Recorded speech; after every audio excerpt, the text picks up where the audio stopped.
Hello guys! Welcome sa aking walang kwentang channel. So nandito naman tayo para sa panibagong video. Ngayon may nag-request kasi sa atin dito sa MU Monarch na kalabanin naman daw natin yung AGL. Siya ay si Baluyot, Joshua Jas Jewels. So yan, sabi niya dito, AGF naman daw yung PVP natin. So naghanap tayo ng mga kalaban natin na AGF na medyo kasing level at kasing lakas din naman natin. Hindi nagkakalayo ng rank. Kasi wala na tayong makita dito na active dahil syempre nabawasan din tayo. So ang nakita natin si Pops Gyong, siya ay rank 30, kaalay natin siya dito sa MU Monarch. Susubukan natin kung gaano ba kalakas or kaya ba ng ating Swift Wizard itong mga AGL. Di ba sabi ko nga sa inyo dati nung Energy Wizard tayo, medyo mahirap pumasok yung mga damage natin sa mga AGL kasi nga mataas ang AG nila. So madalas nagmi-miss tayo dito, kaya kahit na sobrang lakas ang damage natin sa kanila, kapag miss lang yung tatama sa kanila, ay baliwala lang din. So susubukan natin itong Wizard na Swiftness dahil mataas din ang AG nito sa atin. At the same time, yung Lightning kasi 'di ba meron siyang knockback. Tapos nagbabawas siya ng hit up ng mga character or mga class na nakakalaban natin. Kaya mas madalas na nagmi-miss yung mga kalaban natin.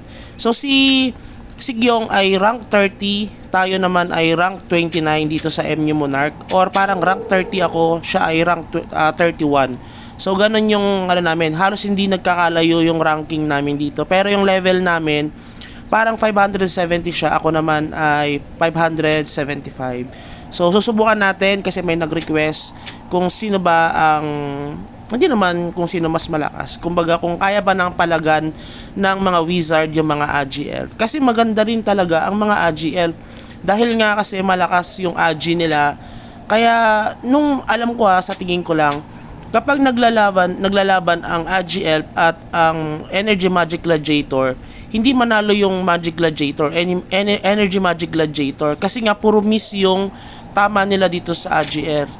Tapos ang lakas ng damage ng AGL dahil nga meron silang penetration. Maliit lang ang buhay ng mga Energy Magic Gladiator, di ba?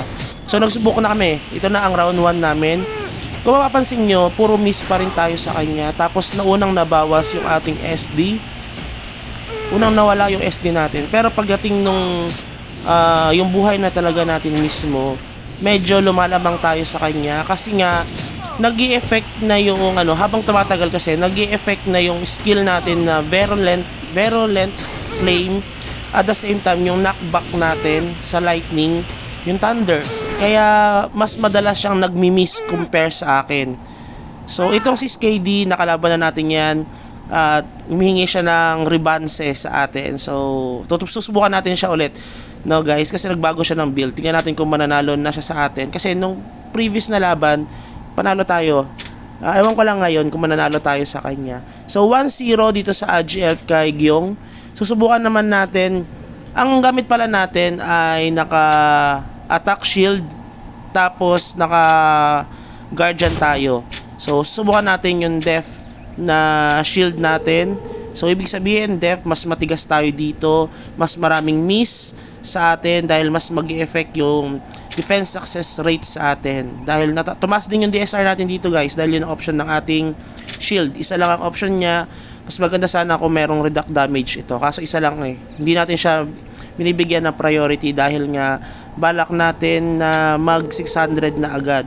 At malapit na, 25 levels na lang tayo guys. Parang 1 level per day tayo, or parang every 3 days nakaka 2 levels tayo. So yun yung parang nagiging natin. So malapit na, ilang tulog na lang magle-level 600 na rin tayo.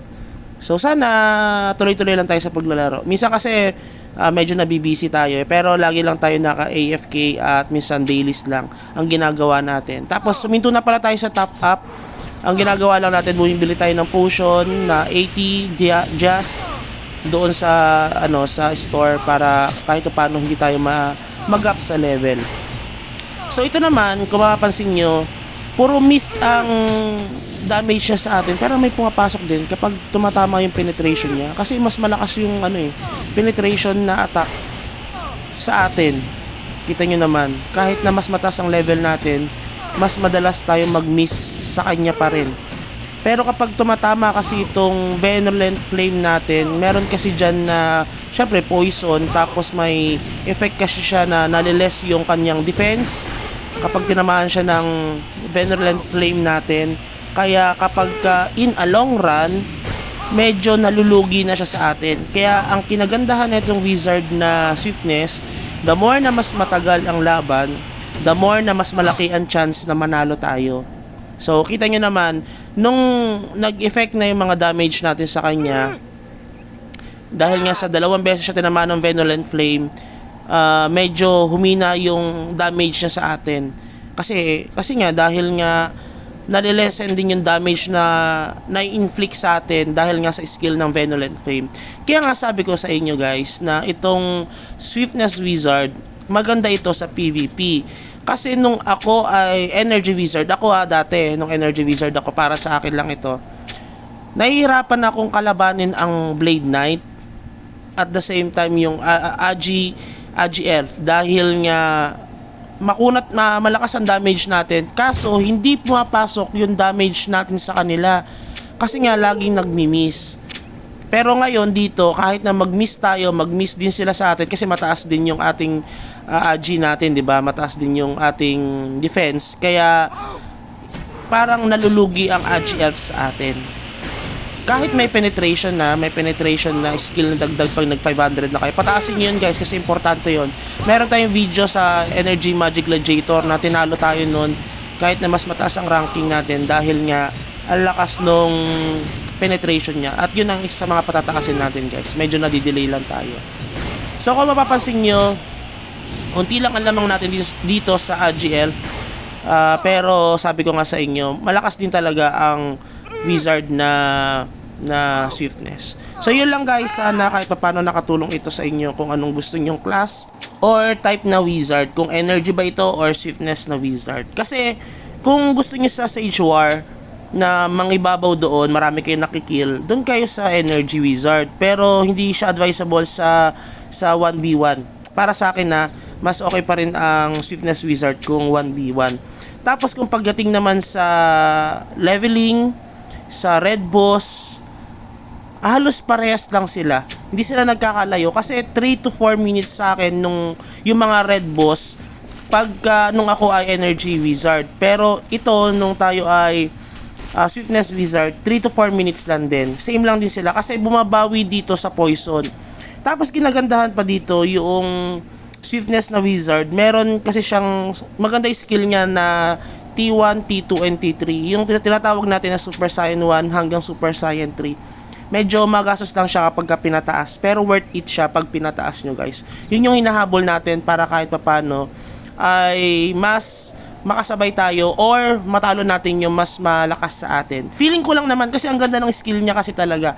Mas maganda yung bigay niya yung Swiftness Wizard, yung options na yon compare doon sa Energy Wizard, doon sa mga T1 to T3 ng Energy Wizard. Para sa akin lang yun yung understanding ko.